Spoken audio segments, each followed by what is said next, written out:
This is our learning. Should be a panacea. We're going to start Yiramid Bays.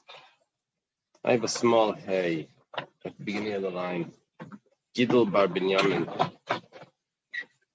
Shem Rabasi. See that? Got to be maybe 15 lines from the bottom. So we're talking about what the funds are used for. So here we say Gidel Bar Binyamin B'Shem Rabasi Shnei Dayani Gzelos Neitan Schar Trumas Alishka. There were two judges, but they took their funds from the Trumas Alishka, from the temple funds.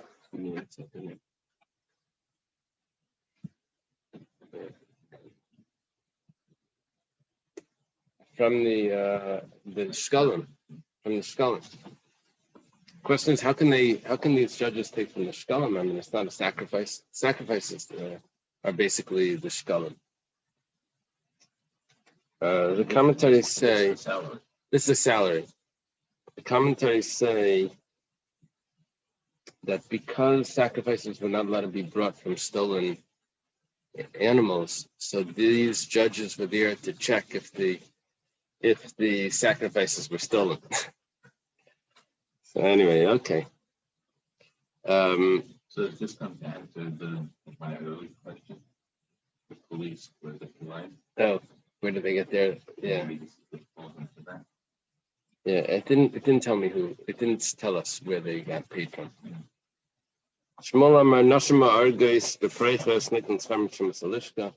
The women that would weave the parechas, which is the curtain in between the sanctuary and the Holy of Holies, they would get their funds from the Trumas Alishka, which is also like a sacrifice, as if it was a sacrifice. Now, this is the opinion of Shmuel. This was in the first base of Mikdash. They had a wall, a stone wall. It was an amathik, 6 tvachim thick.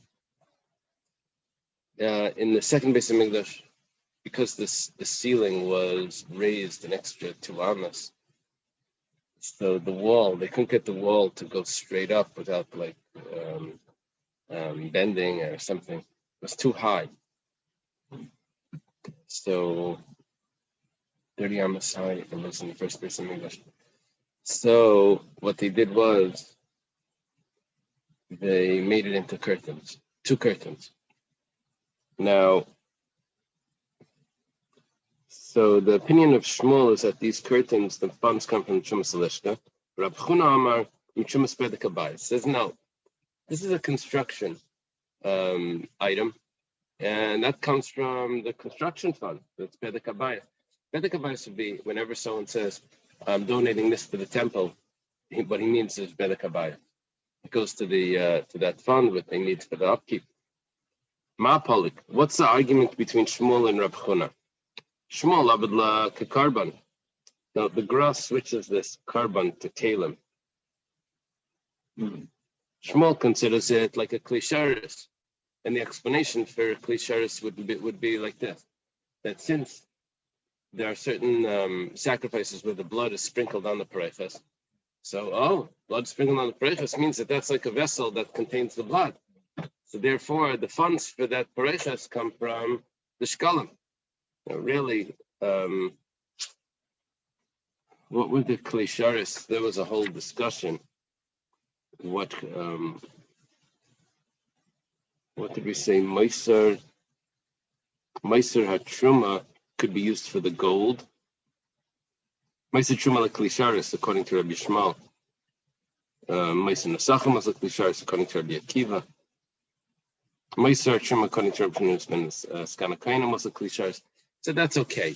If you consider it a keli, so the funds could come, a klisharis, a consecrated vessel, then the funds for it could come from the lishka, from the shekalim.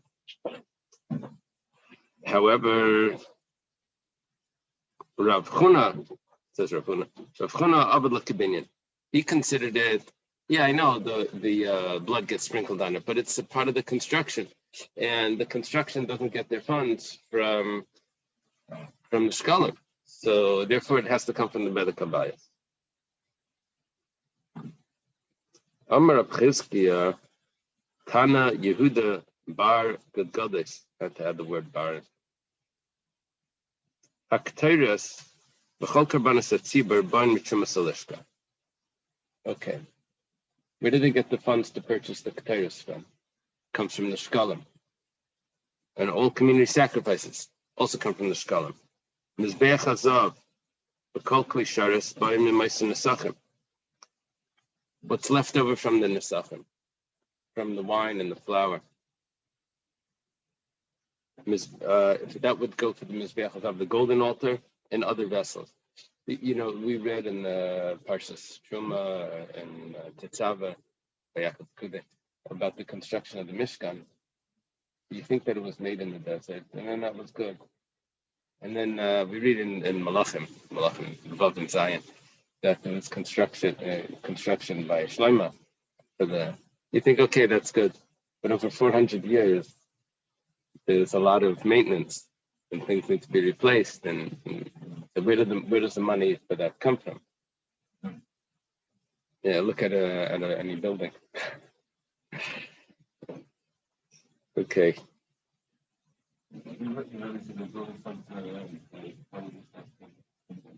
Oh, really? That's interesting. Yeah, I think it's easy. It's easier to build than to maintain. That's the problem. I mean, that's what it looks like. Okay. You don't put the name on the maintenance crew. So, where does this come from for the Mizbeach Hazav and the Klishars? It comes from Meisim Nesachim.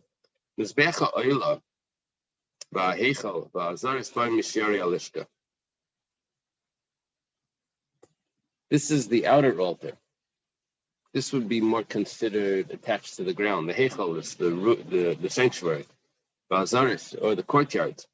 That comes from Shiari Alishka, what's left over from the Shekalim. Chutz la'azaris, outside of the courtyards, that has to come from the Bedek Habayis, because that's regular building things. The problem is,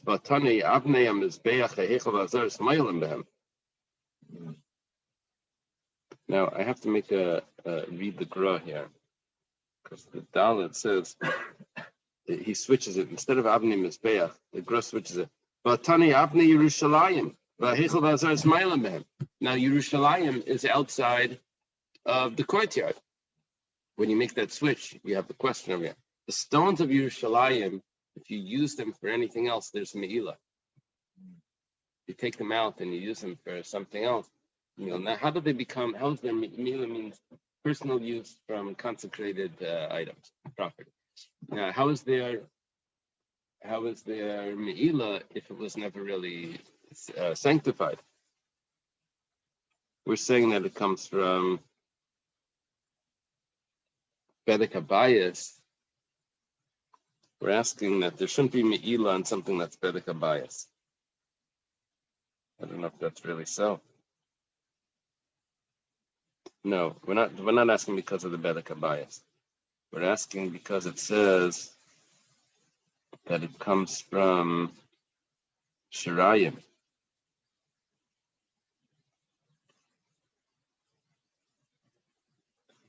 Let's say we drop the Gra and we just read it. The question was, those items came from, if we drop the Gra's Gerson. Yeah, it seems easier for me to read. So we said that the Mizbeach Ha'el come from Shiyari, the remnants of the coins of the Shekalim. Is there Me'ilah in the Shirayim?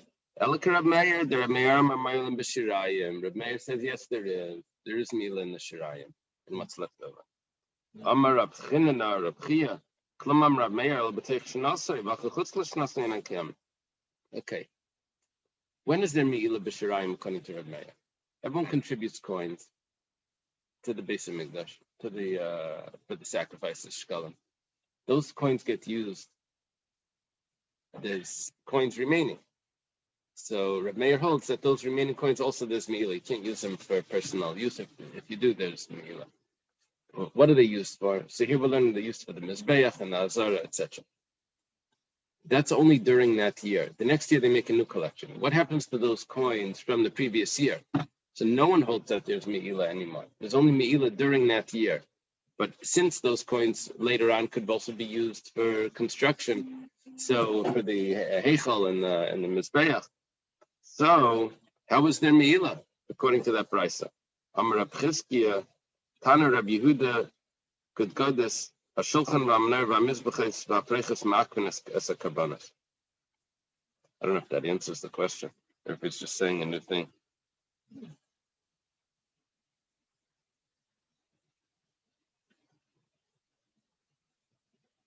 I don't know. You see, that's the interesting with Yerushalmi, is that they ask questions and they don't always, they just like leave it and they don't tell you that they're leaving it. They just go to discuss something and maybe it's answering, maybe not. Maybe it's just yeah. It doesn't have the same. There's no punctuation, but there's words that imply punctuation.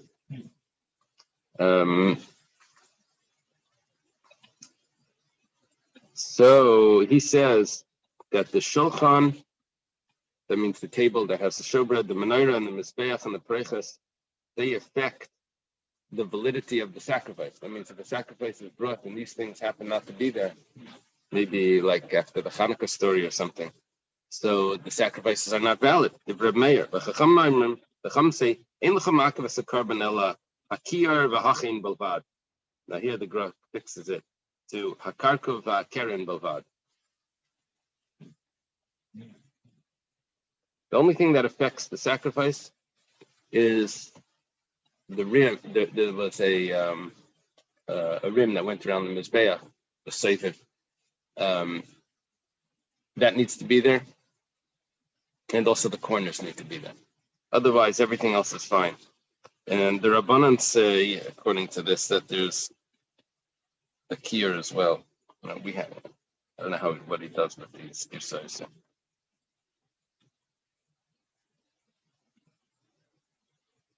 Okay. But it's not so according to Rabbi Elazar and Beis Bechanina. Tareihain, that's probably Tareihain. Tarvaihain.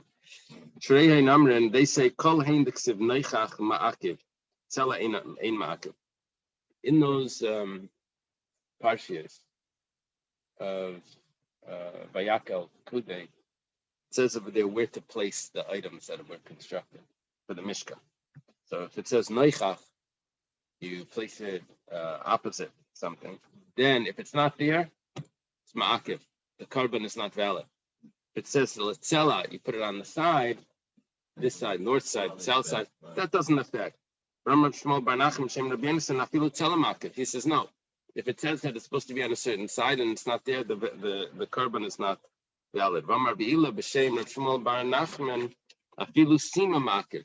It says sometimes Vayasem I say, if it says Sima, you have to place it, that's Makiv as well. So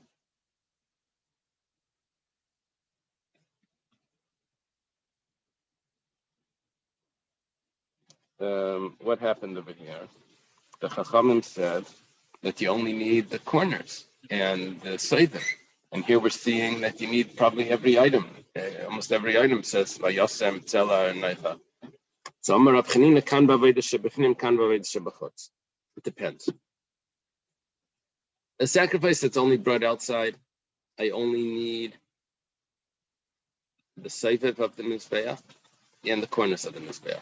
The sacrifice that's brought inside, I need to have all of everything in place, the shulchan and the menorah and everything that it says, vayasem or tzela or naicha. Amar Rabbi Chanina says, shachtis gedayla heisa b'bnei kayanim gedaylim. It's a great shachtis, hubris. Is that the word? Arrogance.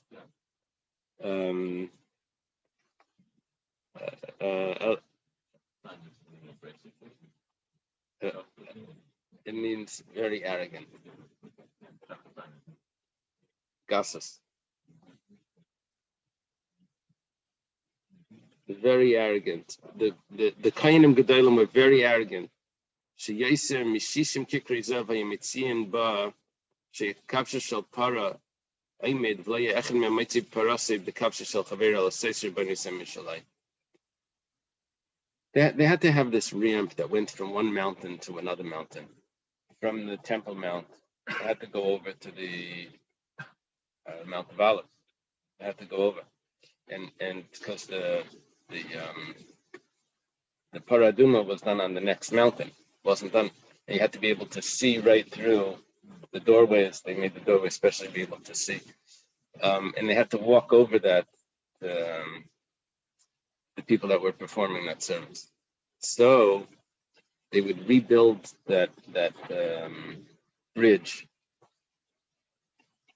that ramp. They would rebuild it every time, and they would spend 60 kikris of, more than 60 kikris of. And they never used the one from the previous government funds. No, but it doesn't say it's government funds. They say it's their own funds. They would like show like like these monuments or something. Anyway, that's what they would do. Hesiv Rabula, come here, Rabmana. Rabula asks in front of Ramana Vatani, but 1 second. Shimon HaTzadik, it was taught, Shimon HaTzadik, Shtei Parasasa. Lebi Kevish Eitziyasu, Eitziyasu. Shimon HaTzadik made 2 paraduma. And this one, the ramp that he used for this one, he didn't use for that one. Isach Lamemer Shimon HaTzadik Shachatzaya. What are you saying? That he was arrogant? Shimon HaTzadik? Maikadun. So what's going on over here? Al Shem Mailahi Bepara, Silsali Bepara. It was honor for the Paraduma, for the service of the Paraduma to have its own ramp. It wasn't because of their arrogance. A new ramp.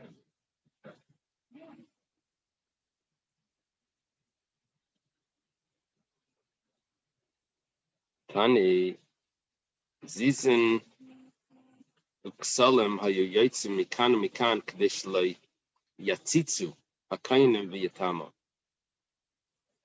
They would have to have walls on the ramp so that the Kainim don't look out. Why would they? If they would look out, I think either they would look at something that could make them impure. I don't know what they would see, or they would look at something. They would lean over, and if they would look at it, say, "Look, there's fish in the water." I don't know what's going on. They would look over something, and then they could become tummy because they leaned over the railing, and so there had to be a wall there, a barrier. They shouldn't lean over. Rabbi Kiva Imer in Mishtaken. Okay, we had a machlekes in the Mishnah. If the leftover, if wine, oil, and flour, according to one opinion, wine, oil, and flour that was it was purchased with leftover coins, and the hektish would make money off this. Rabbi Kiva said, you don't make money from hektish. A hektish doesn't enter into these small businesses, and you don't do this for funds from aniyim, from poor people as well. He says mutter. If he wants, it is possible to do this, but he has to make up that if there's a loss, I take the loss. And if there's profit, it goes to hektish. Half and half. Doesn't have to go entirely. He's allowed to do business. But he has to take all the losses. So here the issue isn't the small business, the pettiness of it. Here the issue is that there may be a loss. A lost Kada Bar Zamina. Like this fellow Bar Zamina. Ispakid Gabe Madol de Yasmi. It was deposited by him. We have Male de Yasmi.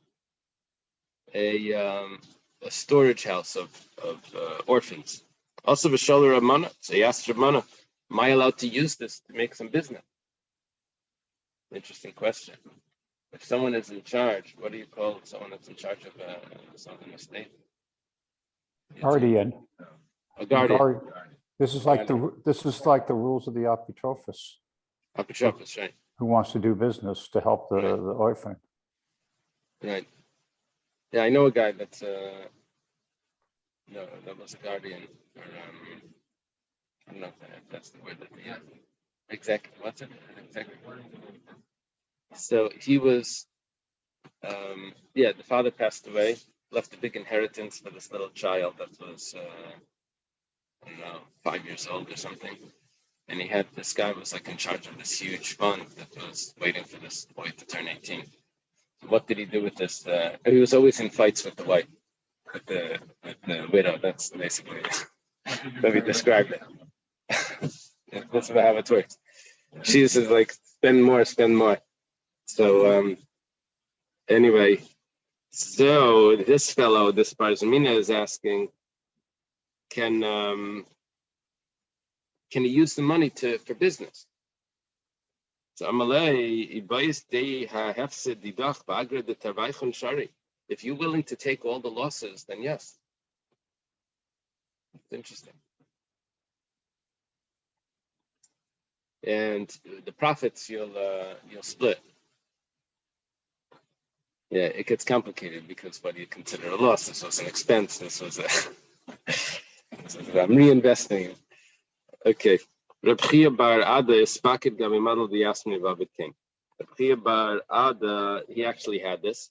He had a storage, some fund of Yisayim, and that's how he did it. He did business with that money. Okay, Meiser Paris. When we spoke about Meiser Paris, we said we have to see what this is. We'll see in the Gemara. What happened was, Rabbi Shmuel says, Meiser HaParis, what's left over from Paris, goes to Ketzim Mizbeach. Ketzim Mizbeach means to keep the altar occupied when there's nothing going on. Okay, no one else mentions Meiser Paris. Rabbi Akiva doesn't mention it. Rabbi Shmuel is kind of claiming. And at the end of the mission, it says, Zev Zeh Lo Haya Meidim BeParis. Rabbi Chanina and Rabbi Chanina's kind of don't agree to Paris. Rabbi Shmuel was the one that brought it up, and they don't agree to it. Masnisin to Rabbi Shmuel. The Mishnah is Rabbi Shmuel. Okay, I think that was quite obvious. Oh, maybe there's something else in there.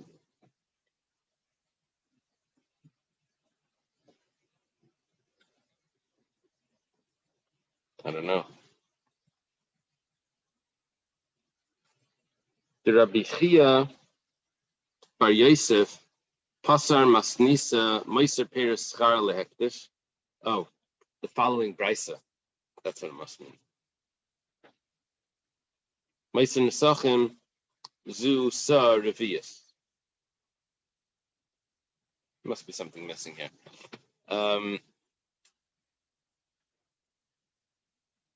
Rabbi Shmuel said in the Mishnah, Meiser Paris is Ketzim Mizbeach, Meiser Trum is Klisharis. Rabbi Akiva said Meiser Trum is Ketzim Mizbeach, and Meiser Nesachim is Klisharis. So what is Meiser Paris? What is Meiser Nesachim? What's left over from Paris? What's left over from Nesachim? So Reb Chia bar Yosef says, Paris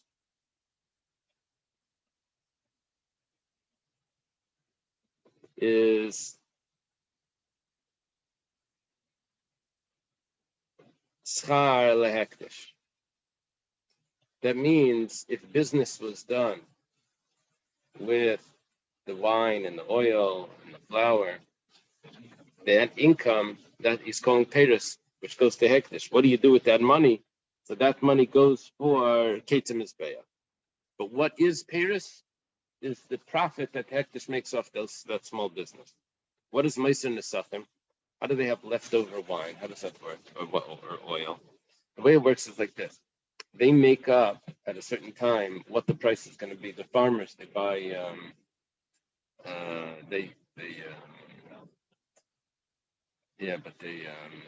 they bid for this contract with the Beis Hamikdash, the supply. Whatever price they make up, that's going to be the price for that season.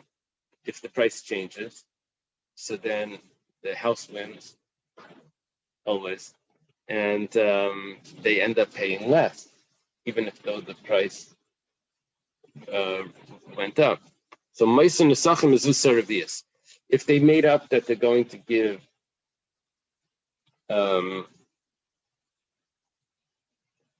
4 saw for a coin, and then the price went up, and it's really only 3 saw for a coin, they still have to supply 4 saw for a coin. So the Beis Hamikdash is earning an extra saw. So what we're saying here, Meiser Nesachim, what's going to be left over is that extra saw. I don't know how it works because that was the original agreement. So why is it considered extra? I mean, they're getting that amount, but whatever the case is, that's not what it's. That's the way the Gemara is explaining it. That's the commentaries are explaining it like that. Means hektish is earning here. So what's going to be left over then from that earning is going to go to what was Meiser Nesachim according to Rabbi Akiva Klisharis. Rabbi Yochanan Pasam Esnisa. Rabbi Yochanan explained this a little different. Meiser Peres Usaravias. He says the Saravias that we said that if the price increases in the Bezdin, not the Bezdin, in the Beis Hamikdash is still getting the better price, that's considered Meiser Peres.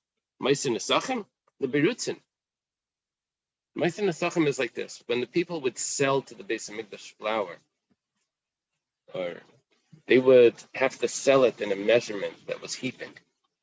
And when the Beis Hamikdash would supply the people with the measurements, they would supply them with not the heaping measurements. There would be left over. What about Reb Chia Bar Yosef? He didn't mention this. This is an interesting thing, that there's this extra income. So Amar Reb Chizkiya Mad Nafal Saravias Nafal Berutzim. Reb Chizkiya says that Reb Chia Bar Yosef didn't mention it. That's because he felt that it was the same thing. There was an income here that was made based on the difference in the size.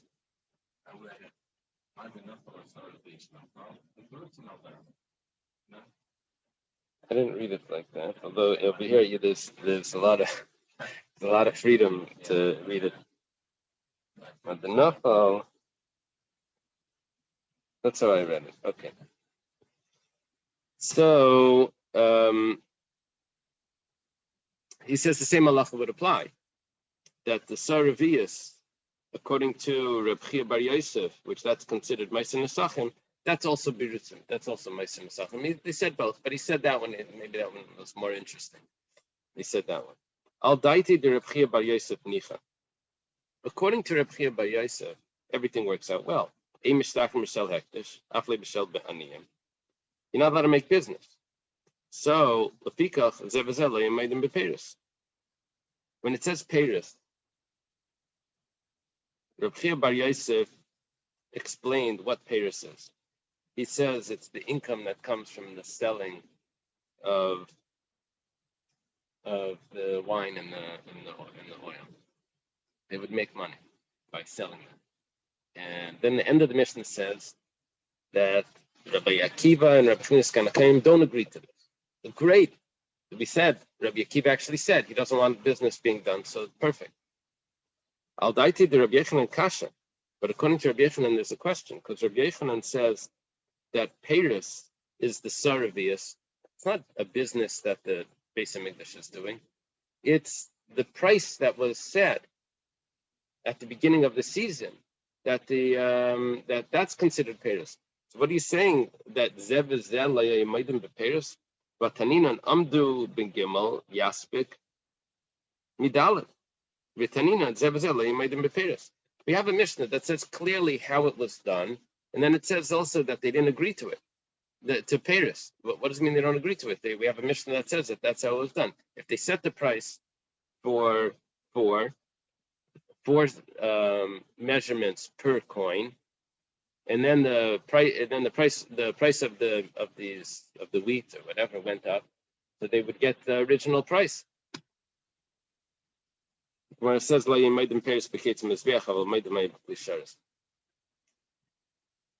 when it says according to Rabbi Yochanan, they didn't agree to Paris, it doesn't mean that they didn't agree to doing business, because it's not even talking about business. It's talking about that they had the original price that they made up. What it means is that they don't agree to what this money goes towards. Rabbi Yishmael says it goes towards Ketzim Mizbeach. And they said no, it goes to Klisharis, buying new utensils.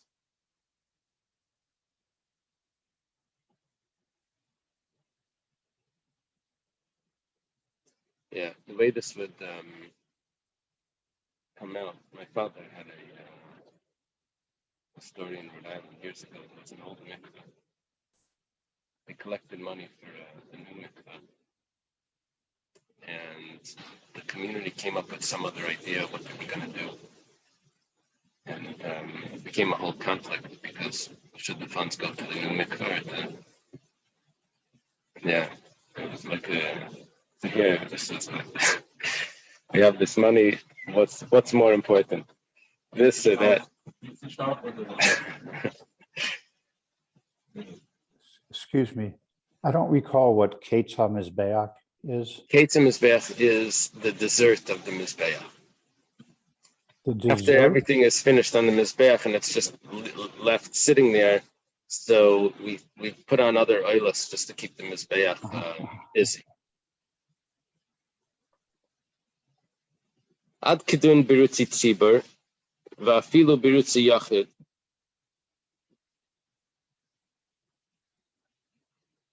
Let me see what this aleph is. It's supposed to be Boy Reb Chia Barba.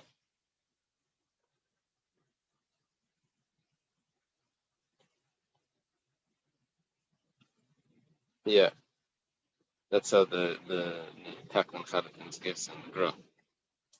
He says we're talking about what's heaping over on a tzibur, but not necessarily is it only birutzi tzibur is what's heaping over from a community sacrifice, but even birutzi yachid, what's heaping over would also be extra, and that would also be used for, what do we say, birutzi mos meiser nesachim, which according to Rabbi Kiva would go to klisharis.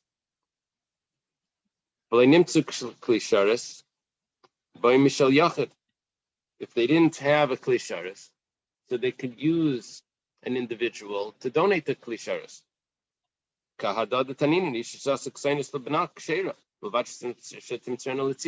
That's not a problem. Vessels are able to be donated by individuals, even though as long as they make it community vessels. What about Brutzi Yavish? We said that if what's heaping on when you pour into a klisharis a liquid, so everything ends up going inside.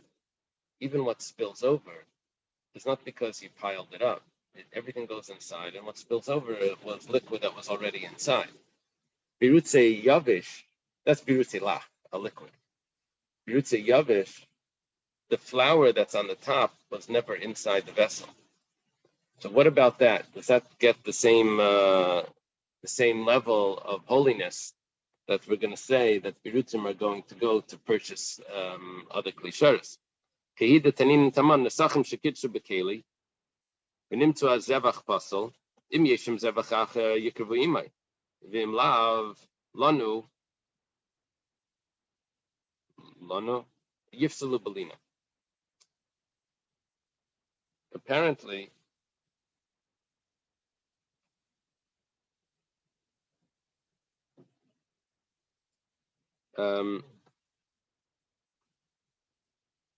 what happens if you put the nesachim into the vessel and you're ready to offer the sacrifice, but then you realize the sacrifice is puzzle? So what do you do with those nesachim? If there's another sacrifice there, so great, you just switch it over to the other sacrifice. If not, So then the fact that it was in the vessel makes it that it's becomes puzzle. But that's only if it was in the vessel. If it wasn't in the vessel, then it doesn't become puzzle. So at least there's two ways of learning this. The carbonate learns this. What it means is that the dry things were never in the vessel and they're okay.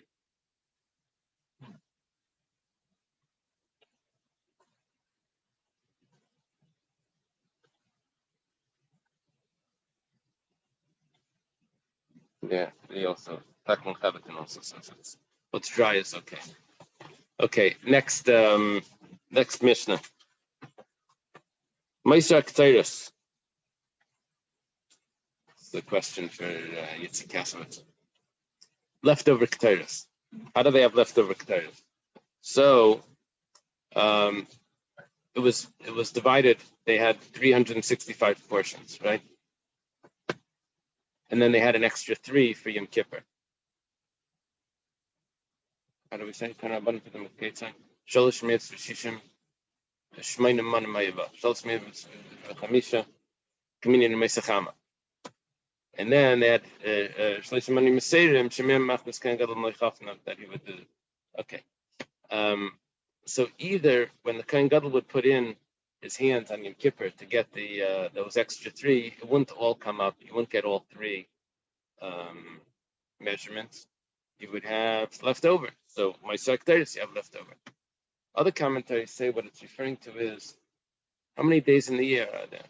There's only 354, not 365, because we're not doing we start a new fund every Rosh Chodesh, every Rosh Chodesh Nisan, not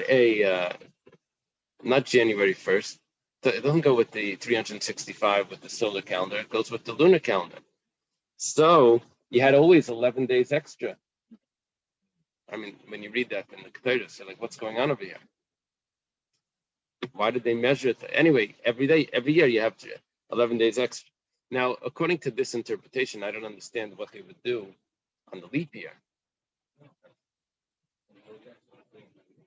No, but they can't use it. They have to buy it. They can't save up 11 days Keteiros for the leap year, and then you have 33 for that month. Every year was purchased brand new Rosh Chodesh Nisan. That's the concept of Shekalim, that it needed to come from that year's funds. So here we're saying, what would they do with it? They would separate it to pay the workers that would work with the Keteiros. Oh, I know a guy who bought frankincense.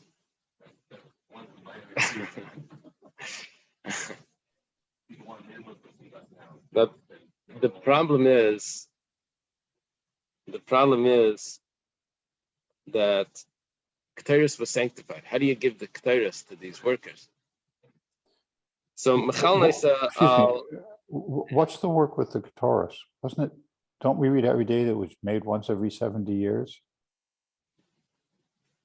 Is that what it says?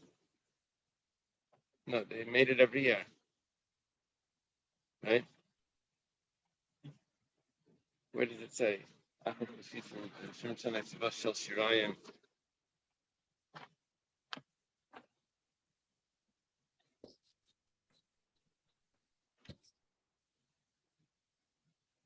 Maybe something had to It be. said once in 60 or 70 years, half of the required yearly quantity of incense came from the accumulated surplus from the 3 manna, which the high priest took 2 handfuls on Yom Kippur. Maybe something had to be done to maintain it.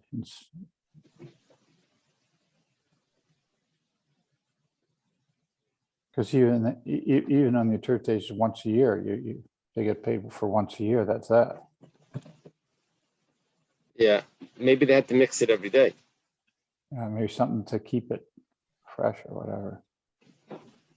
So they would take the Keteiros. I don't know why there's so much work that goes into this, but what they would do is they would then take the sanctity off it and put it onto the coins that was meant to pay the workers. and then they would give the Ketores instead of the money. They would give the Ketores to the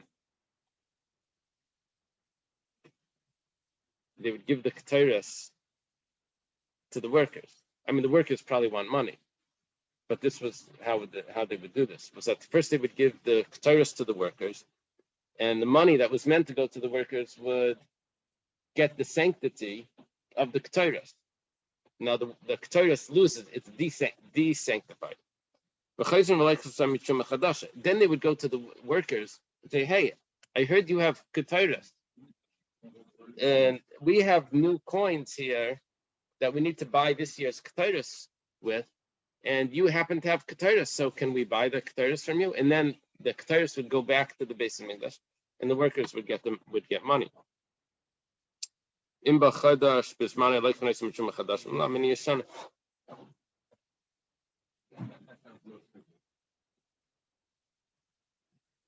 Rosh Chodesh Nisan came, if at Rosh Chodesh Nisan they already had the new coins all set and good, otherwise they would use the older coins to buy it. The problem is, the Gemara says, which coins are you using to desanctify the Ketores? Those coins probably are coins that someone donated, or those are the Shekalim. So those are sanctified coins. What are you doing? You're using sanctified coins to desanctify. You can get the sanctity off one thing and put it on another thing by redemption. But here, if the coins are sanctified and the Ketores is sanctified, you can't say, okay, you take you will desanctify the Ketores and put it onto sanctified coins. Right. So how was this done? They would take money. What happened is when people would do construction in the base of English, the construction was always done before they would sanctify it. They would only sanctify it later. And so they would take coins that were sanctified, and when they would sanctify what was consecrated, the construction, they would take the holiness off the coins and put it onto the ramp or whatever, onto the construction. And now these coins become desanctified. And then and then they could use this, they would give those coins to the workers.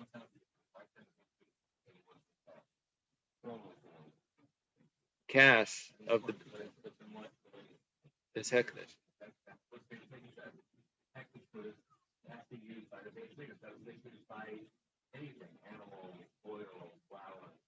Yeah, so what happens is the way the base of English buys animals, oil, flour, all of that is I have animals that are mundane, regular animals, consecrated money. When that exchange takes place, the money goes out, it becomes desanctified, and the animals become sanctified. So there's always needs to be an exchange. So here, what they do with construction, is they take the items that were being constructed, don't get sanctified until the payment. And at the payment, they're purchasing those items. They're not paying for the work, they're paying for the items that the work was performed on. And what is it? Right, until they deliver. Right.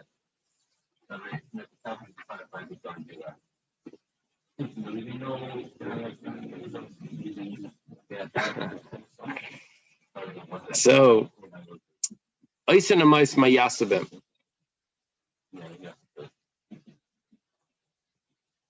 what did they do with that money that the Ketores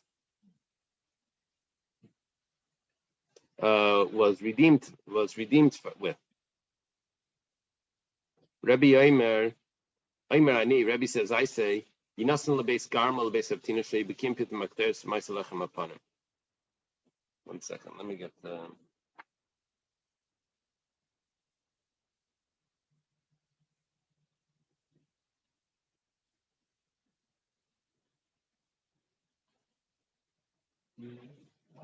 We have to take out those words. I send them my. So what is he saying? That you give it to this family?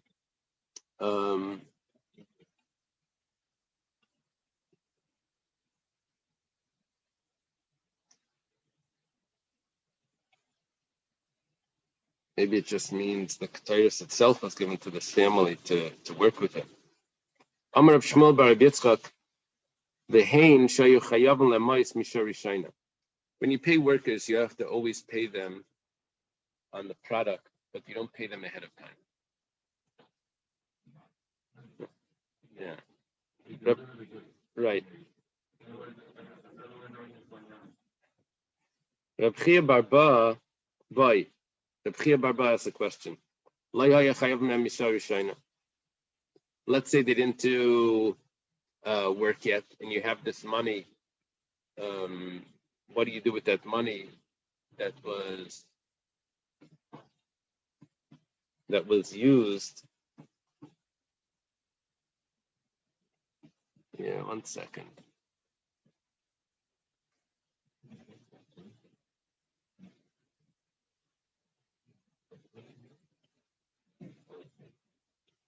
What do you do with this money that was used to deconsecrate the Ketairis?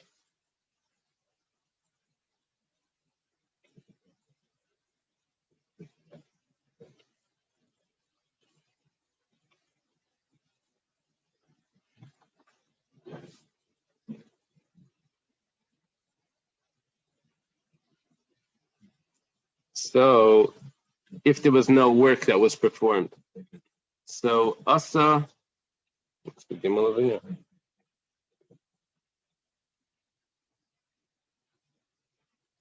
Also, Rabbi Ba, B'Shem Reb Chia, B'Shem Reb Yaisi, Mekaitzim Memes Mizbeach. They use it for the dessert for the Mizbeach, which means to keep the Mizbeach active. Rabbi Ba Bar Kayan, Boy Kami Reb Yaisi, Machlafa Shisa de Reb Chia Bar Ba, Taman Tzrichle V'Kleb Shitale. Do you have an answer already? Because over here it says that Rabbi Ba said the name of Reb Chia, which I think we're assuming is Reb Chia Bar Ba. And we're saying that you use the extra money for Ketzim Mizbeach. The Gemara says, "Had the tzrichli b'klisharis, had the pshitale is b'Ketzim Mizbeach." His question was, are you allowed to use it for klisharis? But what he knew clearly was that it's allowed to be used to keep the Mizbeach active. Okay, I guess we have to stop. We're up to this Balgan. Let's learn. Let's learn 9 o'clock on Sunday. On the second day of Yom Tov.